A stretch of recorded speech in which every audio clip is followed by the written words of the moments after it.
Assalamualaikum warahmatullahi wabarakatuh. Nama saya Adina Umairo Amalia. NIM saya 1803888201029. Nah, di sini saya akan membahas mengenai landasan neurologis dalam pemerolehan bahasa. Jadi, sebelum membahas ke penjelasan yang inti, kita harus mengetahui apa yang dimaksud dengan neurologi. Neurologi merupakan salah satu cabang ilmu kedokteran yang membahas mengenai kelainan pada sistem saraf. Jadi, faktor neurologis ini membahas kaitan antara otak manusia dan bahasa. Baiklah, setelah pengenalan singkat tentang neurologis tadi, di sini saya akan membahas mengenai evolusi otak manusia, lalu saya akan membahas perbedaan otak manusia dan binatang, lalu saya akan membahas peran hemisfer kiri dan hemisfer kanan, lalu ada penyakit yang timbul akibat penyempitan pembuluh darah pada otak, kekidalan dan kekananan, bahasa sinyal, dan metode penelitian otak. Baiklah, yang pertama saya akan membahas mengenai evolusi otak pada manusia. Evolusi otak pada manusia ini adalah perubahan secara bertahap atau secara perlahan fungsi otak, baik itu dalam proses ingatan, emosi, pengenalan yang diwariskan oleh orang tuanya atau faktor genetik. Baiklah, yang kedua saya akan membahas mengenai perbedaan otak manusia dan otak hewan.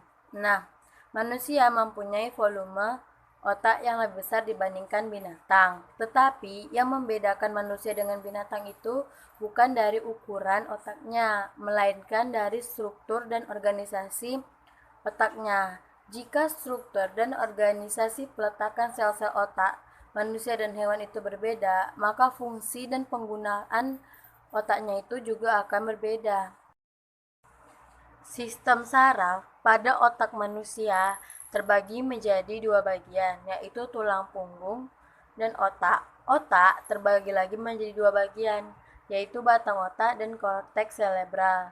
Nah, korteks cerebral ini terbagi lagi menjadi dua, yaitu hemisfer kiri dan hemisfer kanan. Nah, hemisfer inilah yang akan saya jelaskan nanti.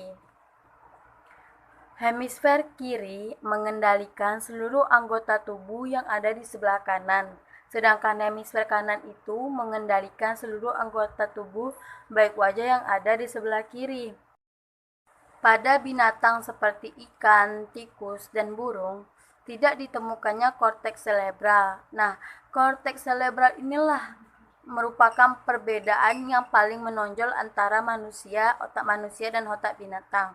Kenapa? Karena korteks cerebral ini berfungsi untuk membuat manusia itu bisa berbahasa. Jika di dalam otak hewan ini tidak ada korteks cerebral, maka mereka juga tidak akan bisa berbahasa. Mereka hanya akan memakai otaknya untuk kebutuhan fisik saja.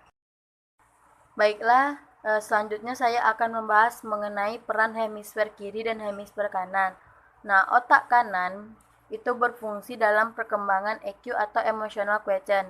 Dalam proses belajar, biasanya otak kanan ini lebih berfokus kepada kreativitas, khayalan, bentuk ruang, warna, ataupun musik.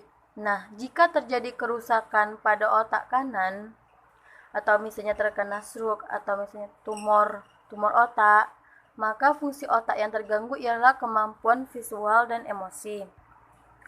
Lalu, selanjutnya ada otak kiri yang berfungsi sebagai pengendali EQ, IQ, atau intelligency quotient.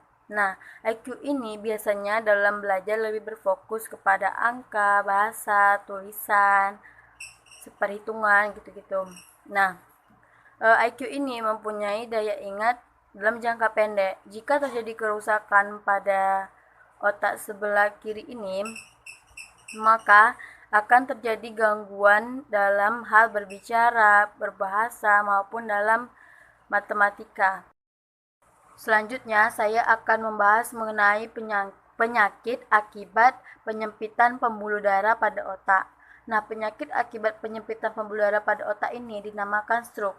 Stroke terjadi karena adanya kontrol silang antara hemisfer kiri dan hemisfer kanan.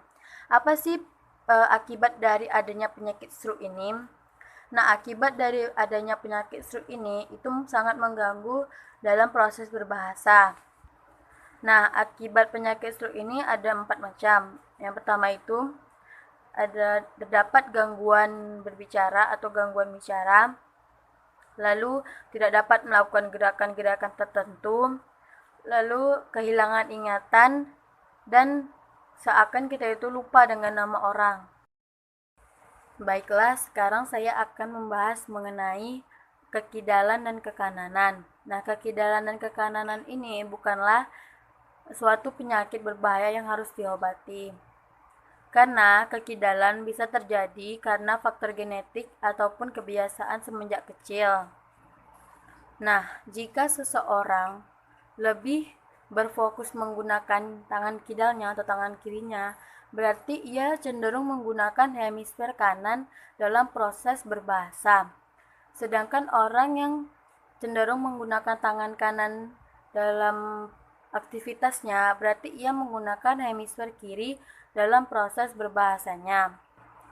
Banyak beredar mitos di masyarakat bahwa seseorang yang kidal itu merupakan orang yang pintar-pintar. Nah, di sini di artikel yang saya baca itu hanyalah sebuah mitos karena penelitian belum ditemukan. Selanjutnya saya akan membahas mengenai perbedaan otak wanita dan otak pria.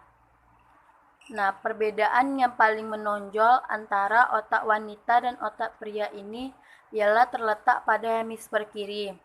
Hemisfer kiri otak wanita itu lebih tebal daripada hemisfer kanan. Nah, akibatnya dapat kita lihat pada kelas-kelas bahasa itu banyak didominasi oleh wanita dibandingkan pria. Baiklah, selanjutnya saya akan membahas mengenai bahasa sinyal. Bahasa sinyal adalah bahasa yang dipergunakan oleh orang tunarungu dan tunawicara dalam kehidupan sehari-hari. Nah, bahasa sinyal ini biasanya mereka menggunakan jari dan tangan untuk membentuk suatu kalimat ataupun kata. Baiklah, pembahasan yang terakhir yaitu metode penelitian otak. Metode penelitian otak yang pertama itu adalah sinyal X. Sinyal X ini berfungsi untuk mengetahui apakah ada bagian yang rusak atau yang patah dalam tubuh manusia.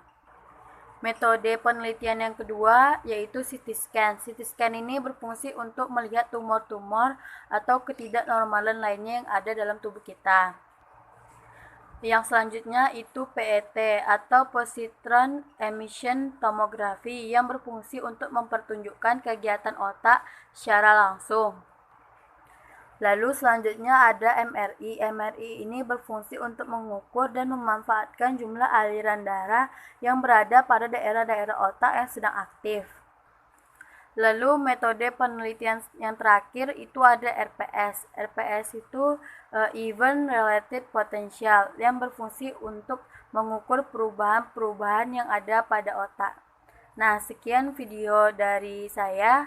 Bila ada yang salah mohon dimaafkan. Wassalamualaikum warahmatullahi wabarakatuh.